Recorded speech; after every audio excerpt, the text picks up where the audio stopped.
We'd like to remind you to silence on your cell phones, internet devices, and that the use of photographic devices is strictly prohibited. At this time, please take note of the exits in the front and rear of the building in case of emergency. And there will be a brief 15-minute intermission at the end of Act 1. We encourage all of you to come up to the concession stand and spend all of your money. And now, South Coast Children's Theater presents Harvey.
Must I remind you again? Elwood is not living with us. We are living with him. Living with him and Harvey? Did grandmother know about Harvey? I wondered and wondered about that. She never wrote me if she did. Why'd she leave all her property to Uncle Elwood? Well, I suppose it's because she did die in his arms. People are sentimental about things like that. You always say that, and it doesn't make sense. She couldn't have laid out her will after she died, could she? Don't be didactic, May. It's not becoming of a young girl, and men loathe it. Now, don't forget to wave your hand. I'll do my best. Oh dear, Miss Tewksbury's voice is certainly fading, but not fast enough. Lovely, Miss Tewksbury. Perfectly lovely. I loved it.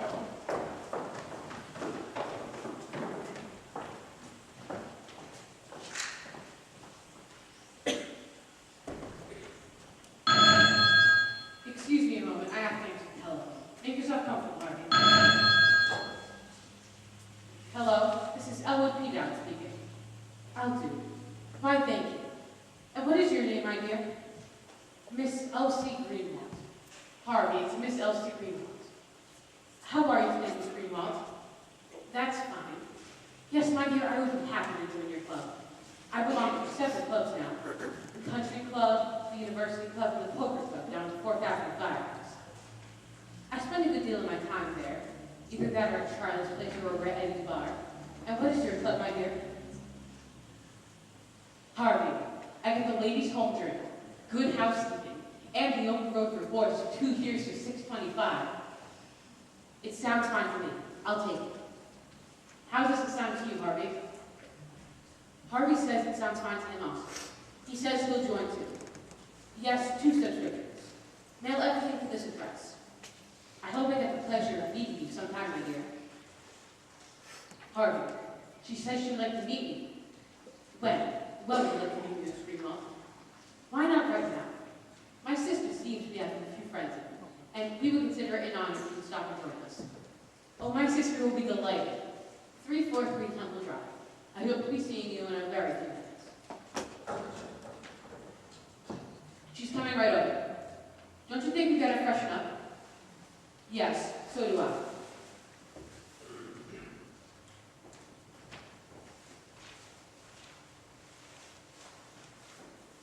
I can't seem to remember where I put that guest list. I must read it to Miss Elodie. Have you seen Miss Johnson? No, I haven't. Why don't I look around? I check the bookshelves, you check the table.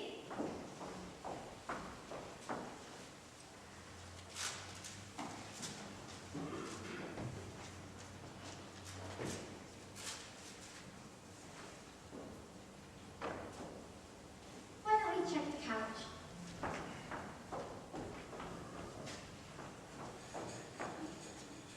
Oh, look at my dresser.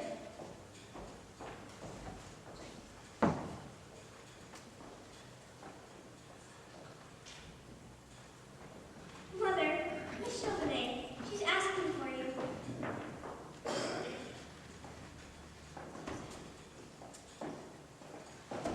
Here's Mother, Miss Chauvenet. Here she is. Colonel Louis Simmons! I thought you were dead. Aunt Ethel. No, I'm very much alive, thank you. And these fully grown girls are your daughters? I've known you since you were a baby. I know. And what's your name, dear? This is Myrtle, Aunt Ethel. Myrtle and May were the 2 sisters of her father. He's dead. That's what confused you. So, where's Elwood? Oh, he couldn't be here, Aunt Ethel. Now, let me get some tea. Elwood isn't here. No. Oh, shame on him! That was the main reason why I came. I want to see Elwood.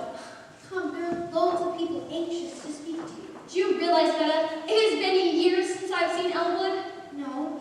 Where does the time go? But I don't understand it. I was speaking to Mr. Chauvenet only the other night. What on earth do you suppose has happened to Elwood Dowd? He never comes to the club dances anymore, and I haven't seen him at a horse show for years. Does Elwood see anybody these days? Oh yes, Elwood sees somebody. Oh yes. Your Uncle Elwood's children is one of my favorite people. Always has been. Yes, I remember. Is Elwood happy, Betta? Elwood's very happy, Aunt Ethel. You don't need to worry about Elwood. Why, there's Mrs. Frank Cummings. Just came in. Do you want to speak to her? My, but she looks ghastly.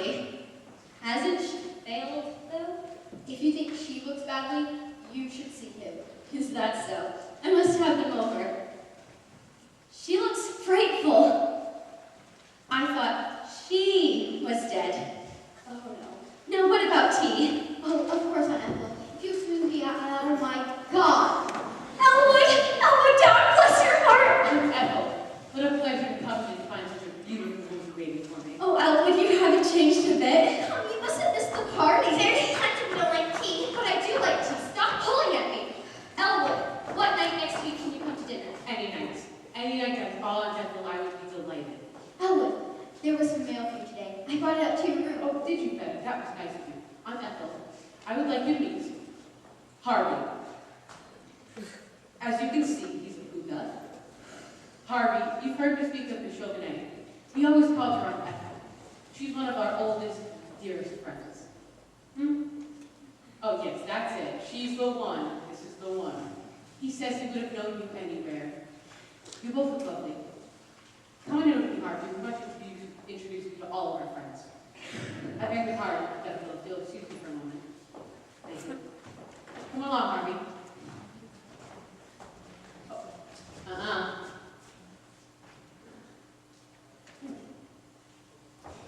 Go right in, Harvey. I'll join you in a minute. Aunt Ethel, I can see you are disturbed about Harvey. Please don't be. He stares like that at everybody. It's his way. I can tell. He likes you very much.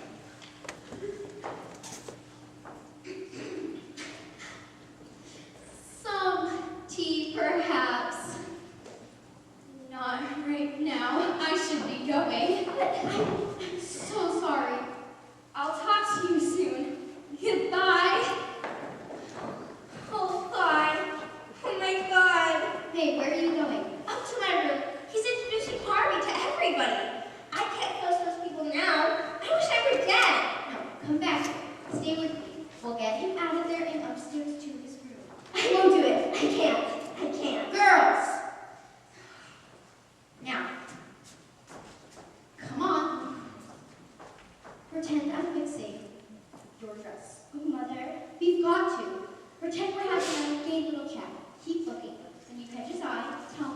He always comes when I call him. Now then, do you see him yet?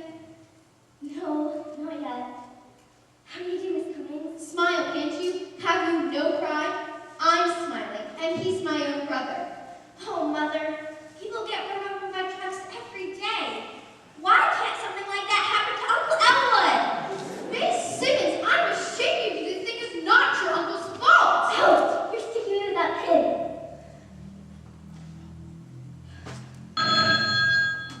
That's Miss Elwood. Keep looking. Keep smiling. Miss Cummings is leaving. Elwood must have told her what Harvey is. Oh, God. Hello, this is Betty Simmons. Should you come in the clothes you have on? What have you on? Who is this? But I don't know Miss Greenwald. May I ask who invited you? Mr. Dowd. Thank you just the same, but I believe there has been a mistake. Well, I never. Never what? One of your Uncle Elwood's friends. She asked if she could bring a quart of gin to the one safe for her. There he is. He's talking to Mrs. Halsey. Is Harvey with him? What a thing to ask. How could I tell? How could anybody tell but Uncle Elwood? Elwood, could I see you a moment, dear? I promise you, this is the last time your Uncle Elwood has disgraced us in this house. I'm going to do something I've never done before. What did you mean just now when we said this wasn't Uncle Elwood's fault? If it's not his fault, then whose fault is it? Oh, never mind. I know whose fault it is.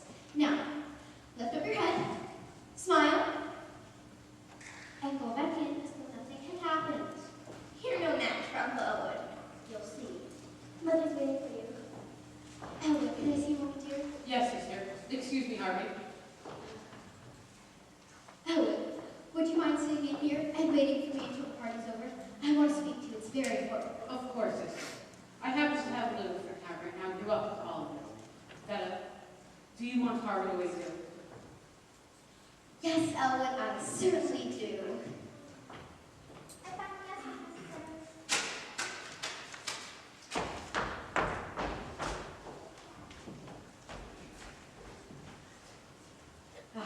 Jane Austen. Sit down, Harvey. Betty said she wanted to talk to us. She said it was important. I think she wants to congratulate us on the impression we made at a party. Jane Austen, Deluxe Edition, Limited Grosset and Dunlap, The Usual Acknowledgements. Chapter 1.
on this card? Oh, that'll be taken care of by my mother's estate. The late Marcella P. Dowd. Judge Olivia Gaffney is my attorney. Now go see if Dr. Sanderson can see you. Dr. Sanderson. I want to see Dr. Chumley himself. Oh, Dr. Sanderson sees everybody. Dr. Chumley sees no one. Well, he's still the head of this institution, isn't he? He's still a psychiatrist, isn't he? Still a psychiatrist. Mrs. Simmons, Dr. Chumley is more than that. He's a psychiatrist with a national reputation. Whenever people have mental breakdowns, they want to think of Dr. Chumley. Well, that's his office, isn't it? Well, you march on in and tell him I want to see him. If he knows who it is, he'll come after you. Oh, I wouldn't dare disturb him. I'd be discharged. Well, I don't want to be pushed onto any second fiddle. Mrs. Simmons, Dr. Sanderson is nobody's second fiddle. She's young, of course, and she hasn't been out of medical school very long. But Dr. Chumley tried out 12 and kept Dr. Sanderson. She's really very wonderful for patients. Very well. Tell her I'm here. Right away.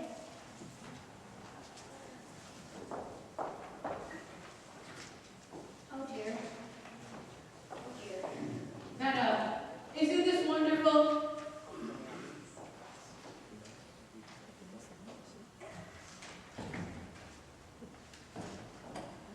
Mrs. Simmons? Oh! I didn't hear you come in.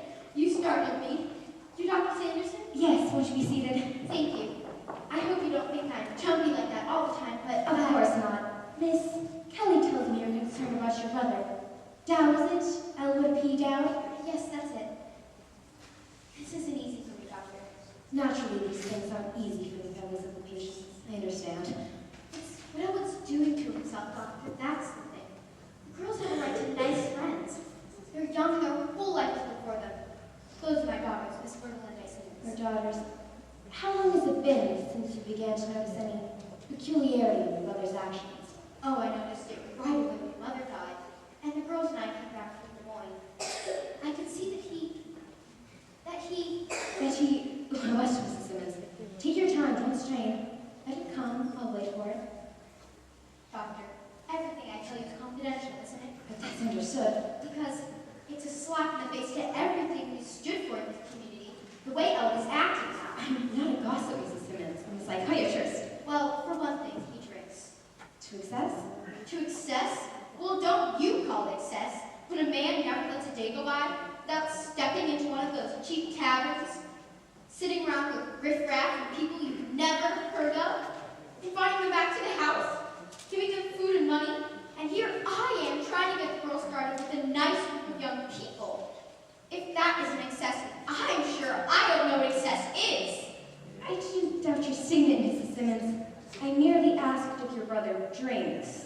Well, I say yes, Elwood drinks, and I want him committed out here permanently, because I cannot stand another day at that Harvey.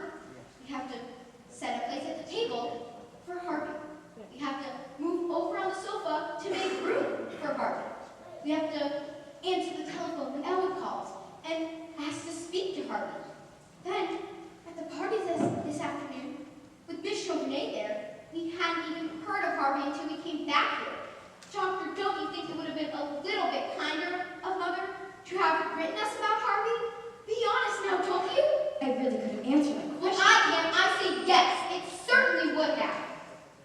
This person you call Harvey, who is he? She's a rabbit. Perhaps, but just who is he? Some companion, someone your brother's picked up in one of these bars of whom you disapprove? Doctor, I've been telling you, Harvey is a rabbit. A big, white rabbit. 6 feet high, or is it 6.5? Heaven knows I ought to know. He's been around the house long enough. Now, let me see if I understand this. Doctor, do I have to keep repeating myself? My brother insists his closest friend is a big, white rabbit. This rabbit's name is Harvey. Harvey lives in our house. Don't you understand? He and Elwood go every place together. Elwood buys railroad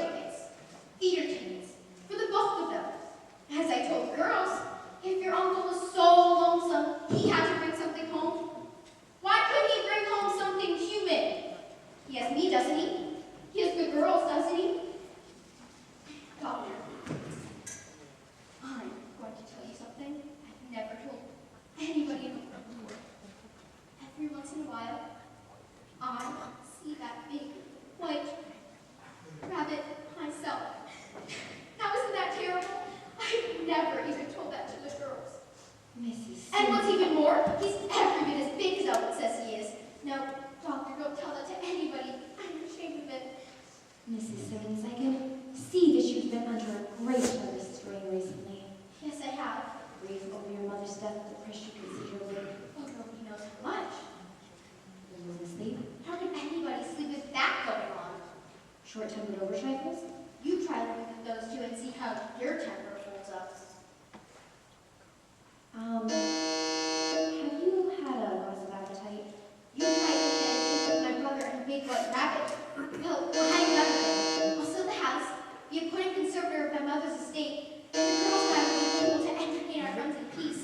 It's too much, Doctor. I just can't stand it. Of course it is, Mrs. Simmons. You're tired. Yes, I am.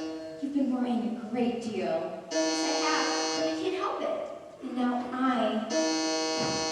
I'm going to help you. Oh, Doctor. Just sit there quietly, Mrs. Simmons. I'll be right back.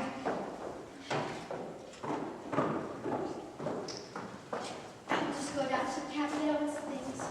Why didn't somebody answer the buzzer? I didn't hear you, Doctor. Her ring rang. Mrs. Simmons. Wilson, sound the gong. We must not let that poor woman leave the grounds. She's made for the getaway. Hot dog. Her condition is serious. Go after her. Main gate? Henry, it's Dr. Sanderson. I'll have no enough big main gates looking for a patient. I should have left her home, but nobody answered the buzzer. Wilson was in the south, Doctor. What have we available, Miss Kelly? Room number 13, uppermost R. Have her taken there immediately. I'll prescribe preliminary treatment. I must contact your brother. Dowd is the name. L.O.P. Dowd. Could you get him on the telephone, please? But, Doctor, I didn't know it was the woman who needed treatment. She said it was for her brother. Of course you did. It's the oldest adage in the world. It's always used by a cunning type of psychopath. She apparently knew her brother was about to commit her, so she came out here to discredit him. Could you get him on the telephone, please? But, Doctor, when she said it was for her brother, I had Wilson take him up to room number 24. South MG. You had Wilson take the brother? No gags, please, Kelly. You're not serious, are you? Oh, I did. I'm terribly sorry, Doctor. Well, you know, if you're sorry, that fixes everything. Oh, no, I'll do it. Miss Dumpy, could you please unlock the door to room number 24 and give Mr. Dowd his clothes back? And Ask him to step down to the office right away. ask him to step down to the office right away. There's been a terrible mistake, and we would like to explain. Explain, apologize. Beautiful. And dumb, too. Isn't that just every man's dream? You see, when Judge Gaffney called this afternoon and said that, well, you don't have to be sarcastic. Oh, don't I? Don't worry, sperm out this sunlight. Where are you going? I've got to tell the chief about this, Kelly. May want to handle it himself. No. You can't tell him. He'll be furious and I'll be terminated. Responsibility is all mine. Tell him it was my fault. I never mentioned your name. But this man Dowd, he'll be furious. Look, Kelly, he'll probably be fit to be tied, but he's a man, isn't he? Well, I guess so. His name is Mr. Just go into your old routine, you know, eyes and special works. Keep him here, even if you have to do a striptease. What? Oh, you're wonderful, Dr. Sanderson. You're just about the most wonderful person I've ever met. Yeah, but how about getting Neil in here just the same? What? That Simmons name? Did you catch her? Slick as a whistle. She was coming along the path in a little tune. I jumped out at her from behind a tree. I says, "Sister, there's a man wants to see you." Should have heard her yell. She's wacky, all right. Take her up to room number 13, uppermost R. She's there now. Right her into the diet kitchen. She was screaming and kicking like hell. I'll come hold her and go and dress her for her. Just a minute. Dr. Sanderson wants me to stay here and wait for Mr. Dowd. Make it snappy. You're Mr. Dowd? That would be. I'm Miss Kelly. Good to know. Good to know you. Here, don't you have one of my cards? But if you want to call me at this number. Don't call me at that one, because that's the old one. Thank you. Perfectly all right. If you lose it, don't worry, my dear. I have plenty more. Oh, here.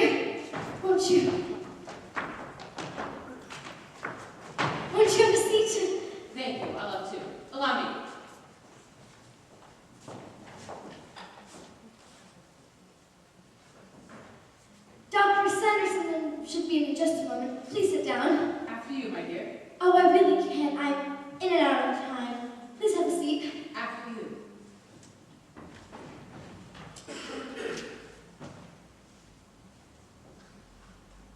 Could I get you magazine to look at? I would much rather look at you if you really don't mind. You are very lovely. Thank you. Some people don't seem to think so. Well, some people are blind. That is often brought to my attention. And now, Miss Kelly, I would like to have you meet Mr. Dowd? Elwood, please. Mr. Dowd, I'm Dr. Luther Sanderson, Dr. Tony's assistant out here. Well, good for you, Doctor. I'm happy to know you. How are you, Doctor? That's going to depend on you, I'm afraid. Won't you be seated? Because first, I would like to say that... Miss Kelly. Sit down, Kelly. Is this chair quite comfortable, Mr. Dowd? Yes, please. You're going to try it. Oh, no, thank you. How about an ashtray? Could we get Mr. Dowd an ashtray?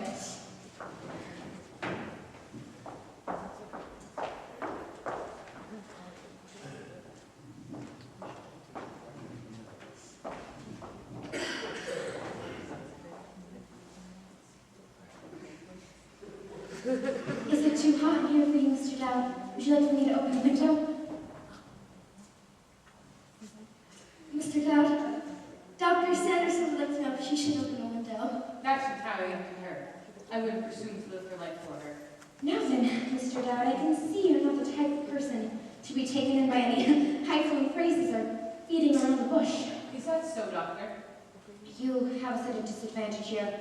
You know it. We know it. Plus there are cards on the table. That certainly appeals to me, Doctor. Best way in the long run, people are people no matter where you go. That's very often the case. And being people are therefore liable to mistakes. Miss Kelly and I made a mistake here this afternoon. We'd like to explain it to you. Oh, it was all my fault. Really, it was a human failing, as I said. I find it very interesting, nevertheless. You and Miss Kelly here. This afternoon, you said. We do hope you understand. Oh, yes, these things are often the basis of a long and warm friendship. The responsibility is, of course, not hers, but mine. Your attitude may be old-fashioned, Doctor, but I like it. But if I had seen your sister first, that would have been an entirely different story. Well, now there you surprise me. I think the world is always better than I suppose she had seen her day. You must not attach any blame to her. She's a very sick woman. She came in here insisting that you needed treatment. It's perfectly ridiculous. Feather shouldn't be worried about me. I get along fine. Exactly.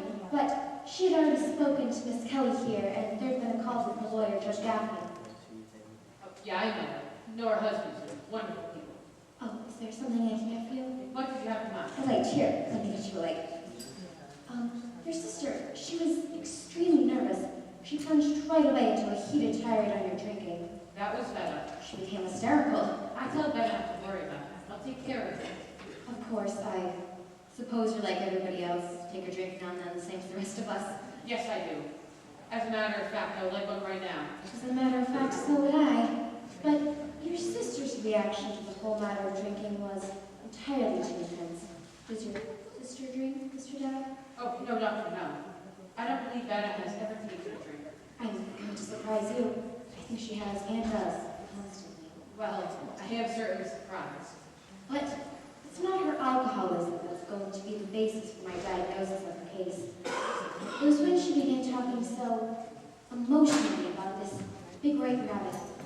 Harvey, yes, I believe she called him Harvey. Harvey is his name. She claimed you were persecuting her with this Harvey. I haven't persecuted you, Harvey. Benna shouldn't feel that way. And now, Doctor, before we go any further, I must insist you let me... Let me make my point first. Your sister's condition didn't spring up overnight. Her condition stems from trauma. From what? From trauma, spelled T-R-A-U-M-A. It means shock. There's nothing unusual about it. There's the birth trauma, of course, the shock to the act of being born. That's one we never get over. You have a nice sense of humor, Mr. Dowd, hasn't he, Miss Kelly? Yes, Doctor, yes. May I say the same about both of you? To sum it all up, your sister's condition is serious, so she will, however, have to remain out here temporarily. Well, I've always wanted Benna to have everything she needs. Exactly. But I wouldn't want Benna to stay out here unless she liked it out here and wanted to stay out here. Of course. Do you know something what she went after? Yes, Doctor. What was Mrs. Sim's attitude? Not unusual. Mr. Dowd, if this were any ordinary delusion, something reflected on the memory picture, in other words, if this were something she had seen once, that'd be one thing. But this is an entirely different story. Stands to reason no one's ever seen a white rabbit 6 feet high. Not very often, Doctor. I like you, Dowd. I like you too, Doctor, and Miss Kelly here. I like her too. Your sister will have to remain out here temporarily, but under the circumstances, I would commit my own grandmother. Does your grandmother drink too? That's just an expression, Mr. Dowd. Won't you sign these temporary commitment papers as next of kin? Just a formality. You better have better do that, Doctor. She always does all the signing and managing for the family. She's good at it. Oh, we can't disturb her now. Perhaps I better talk it over with my lawyer, Judge Omar. Oh, you can talk it all over with her later. Tell her I advised it. It's not like you can't come in here anytime to make inquiries. Glad to have you. I'll make it a full-time visitor's pass for you. When would you like to come back? Wednesday, say? Friday, say? You and Miss Kelly have been so understanding. I can come back right after dinner. About now. I guess that's all right, but Miss Kelly and I have to get on upstairs now. Plenty of work to do, but I'll tell you what you might like to do. What might I like to do? I don't normally do this, but just to make sure in your mind that your sister's in good hands, why don't you take a look around the place? If you go through those doors, past the stairway, you'll find the occupational therapy room, and past that, the conservatory, diet kitchen, and library. For better sake, I believe I better do that, Doctor. It's been a great pleasure to have such chat with you. I enjoyed it too, meeting you and Miss Kelly. I'll say that for a layman, you show an unusually acute perception to psychiatric problems. Is that a fact? I never thought I knew anything about it. Nobody does, don't you think? The psychiatrist doesn't find under every bush. You have to pick the right bush. And without Doctor, since we all seem to have enjoyed it so much, I would like to invite the two of you down to Charlie's place with me now.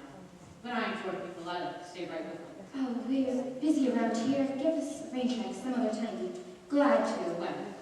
I can't say right now. Miss Kelly and I don't get off duty until 10 o'clock at night. Well, then you must come to Charlie's at 10 o'clock tonight then. Well, And you, Miss Kelly? Dr. Chumley doesn't approve of the members of the staff patronizing. But since you've been so understanding, perhaps we can manage it. Well, then I'll pick you up at your cab at 10 o'clock tonight, and the four of us will spend a happy evening. I want both of you to become friends, a very dear friend of mine. You said later on, so later on will be. Goodbye now.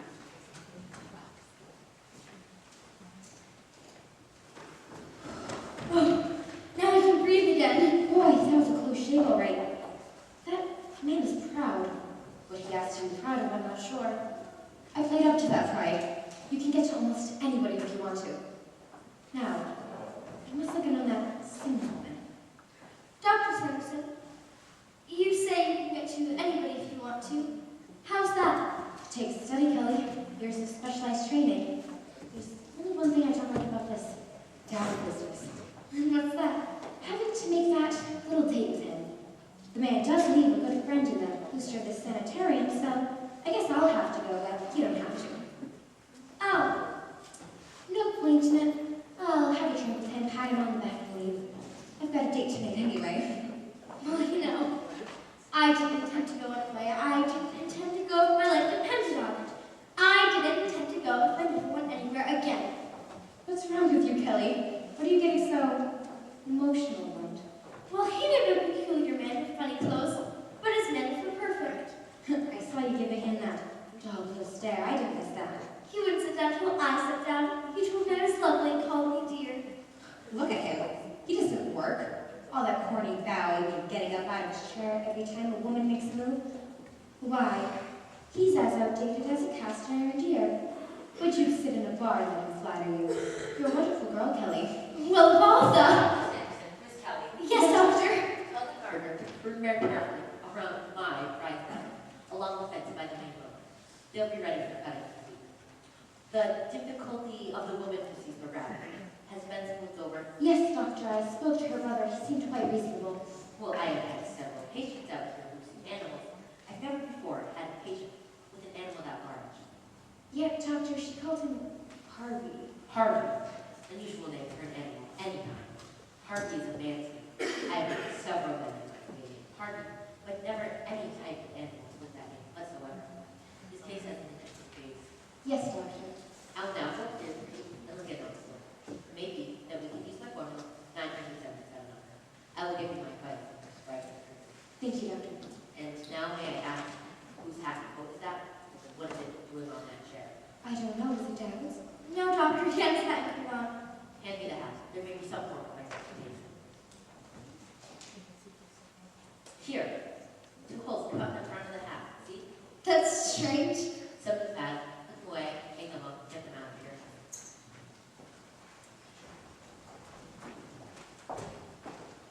Oh, hello, Dr. Chumley. Oh, there you are. How's every little thing? Fair. Thank you, Wilson. Fair. Look, somebody's gonna have to do me a hand at that Simmons thing. Order a restraining jacket or something. She's terrible. Oh, forgot me, didn't you? Well, I got her corset off all by myself. We're going up to see this patient right now. She's in the hypertub now. My God, I left the water running on her. Willie! Remember your promise, Willie. Hello, Dr. Sanderson.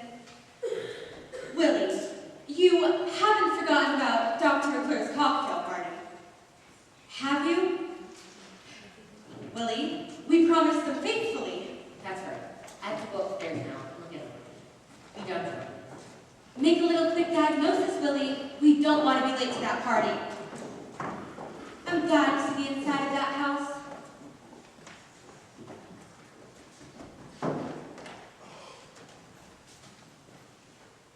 Good evening. Good evening.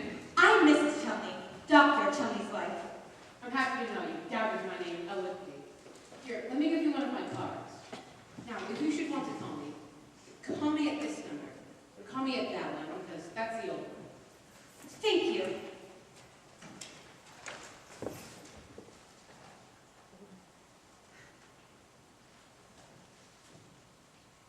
Is there something I can do for you? What did you have in mind?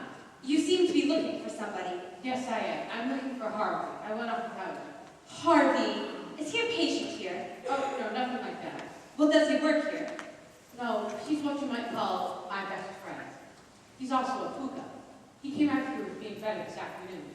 Well, where was he when you last saw him? In that chair there, with his hat and his coat on the table. Well, there doesn't seem to be any hat and coat over there now. Perhaps he left. Apparently, I don't see him anywhere. What was that word you just said? Puka? Yes, that's it. Is that something new? Oh, no, as I understand it, that's something very old. Oh, really? Well, I never happened to hear it before. I'm not too surprised at that. I hadn't even until I met him. I do hope Harvey gets a chance to meet you. I'm sure he would be quite taken with you.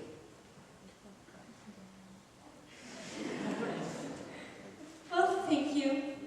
That's very nice of you to say so, I'm sure. Oh, not at all. If Harvey happens to take a liking for someone, he expresses himself quite definitely. But if he's not particularly interested, he sits there like an empty chair or an empty space on the floor. Harvey takes his time and keeps his mind up about people. Choosy, see? That's not such a bad way to be in this day and age. Harvey is fond of my sister. That's because Harvey is fond of me, and me and Betta come from the same family. Now, you think I feel like a mutual, wouldn't you? But that doesn't seem to care for Harvey. Don't you think that's too bad? Oh, I don't know, Mr. Dowd. I gave up a long time ago, expecting my family to like my friends. It's just useless. But we must keep on trying. Well, I suppose there's no harm in trying. Because if Harvey's told me once, he's told me a million times, Mr. Dowd, I would do anything for you. Mrs. Chumley? Yes. Did you know that Mrs. McCallum was on the road, so going to drop in on her unexpectedly tonight from Cleveland? Why, no, I didn't. Neither does she. That puts you both in the same boat now, doesn't it? Well, I don't exactly know anybody named Mrs. Mrs. McCallum? She lives next door to us. She's a wonderful woman. Harvey took me around front rows. That's an interesting little news item, and perfect for you to pass it around. Well, Would you care to sit downtown with me now? I'd be glad to buy you a drink. thank you, but I'm waiting for Dr. Chumley, and if he came down here and found me gone, he would be liable to raise. He would be irritated. We wouldn't want that, would we? Some other time, perhaps. I'll tell you what I'll do, however. What will you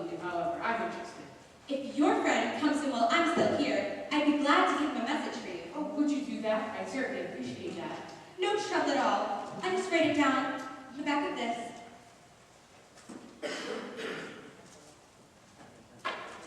What would you like me to tell Harvey if he comes and wants to live here?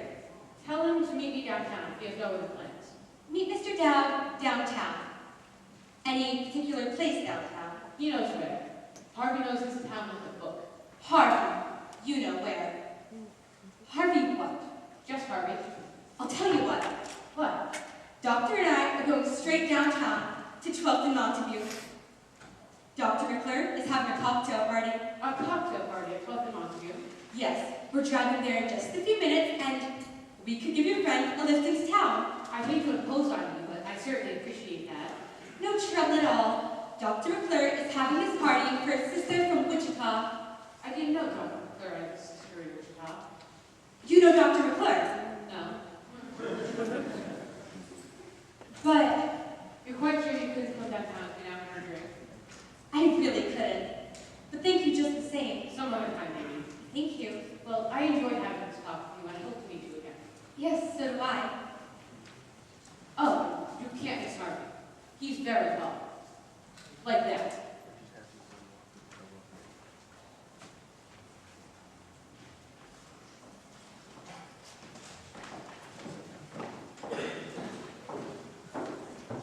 That simple focus on Crawford, Doctor.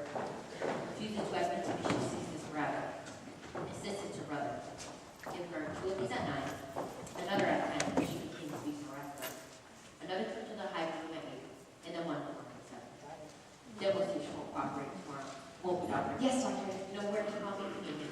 Ready, Pat? Yes, Willie, and Willie. Yes. There was a man who came in here. A man named, let me see. His name was Dowd. Elwood P. Dowd. Oh, that's Mrs. Sims' brother. I gave him full visiting privileges. She mustn't see anyone tonight. Not anyone at all. Tell her that. Yes, doctor. He didn't ask to see anybody. Well, he was looking for somebody when he came in. Some friend of his. Who could that be, Dr. Sanderson? I don't know. He said it was someone he came in here with this afternoon. Was there somebody with that when you saw him? No, doctor, not when I saw him. Well, he said there was. He said he last saw his friend sitting in that chair there, with his hat and his coat. He seemed quite disappointed. Dr. Sanderson. I told him if we located his friends, we could give him a little lift into town. Was that all right, Willie? Of course, of course. Here it is. His friend's name was Harvey. Harvey? He didn't give me his last name. He mentioned something else about him too. Puka. But I didn't quite get what that was. Harvey! Yes. He said his friend was very tall and... Well, why are you looking at me like that, Willie? This man was a very nice, polite man, and he merely asked that we give his friend a little lift into town, and if we can't do a favor for somebody else, then why are we even living at all? Where did he go, Mrs. Chumley? Get me that hat. By George will find out about this. I don't know where he went. Just a minute ago. Main gate. Henry, it's Dr. Sanderson. Daphne, Judge Daphne. Henry, did the man in brown suit go through the gate a minute ago? He did? He's gone? Hello, Judge Daphne. This is Dr. William Johnson, the psychiatrist. I'm making a routine checkup on the spelling of a name before entering into our record. Judge, you telephoned out this afternoon about having a client here with you. I was that next trouble? With the W, not with me. Thank you, Judge. Dr. Sanderson. I believe your name is Sanderson. Yes, doctor. Oh, you know that one. You went to medical school. You specialized in the study of psychiatry. You graduated, you went to work. Perhaps they neglected to tell you that a rabbit has large ears, that half of that rabbit would have to be perforated to make room for those ears. Dr. Chumley, Mr. Dowd seemed reasonable enough this afternoon. Doctor, the function of a psychiatrist is to tell the difference between those who are reasonable and those who really talk and act reasonably. Do you realize what you have done to me? Oh, you don't answer? I'll tell you. You have permitted a psychopathic case to walk off these roads and roam around with an overgrown white crowd. You have subjected me, a psychiatrist, to have to call, of all things, a lawyer to find out who came out here to commit and who came out here to be committed. Dr. Just Chumley. a minute. Wilson, I want you. I will now have to do something I haven't had to do in 15 years.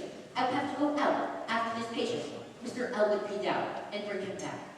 And when I do bring him back, your connection with this institution is ended as boundless. Wilson, get the car. Pet, call the emergency attendant. Kelly, help me get this woman out of the tub. I'll have to tell the cook we'll be home for dinner. She'll be furious. Wilson, Yes, ma'am. what's a puka? A what? A puka. Search me, Mrs. Chumley. Oh, I wonder if it'd be in the encyclopedia over here. They have everything in here. I wonder if it's a lodge or what it is. Oh, I don't dare to do this now. If Doctor comes down here and doesn't find me gone, he will be liable to raise. I mean, he'll be very well. Oh dear.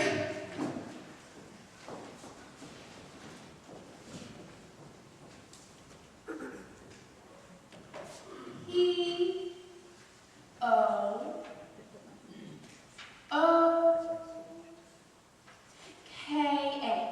Puka, from old Celtic mythology, a fairy spirit in animal form, always very large. The puka appears here and there, now and then, to this one and to that one as a caprice. A wise but mischievous creature, very fond of rum pots, crack pots. How are you, Mrs. Wilson?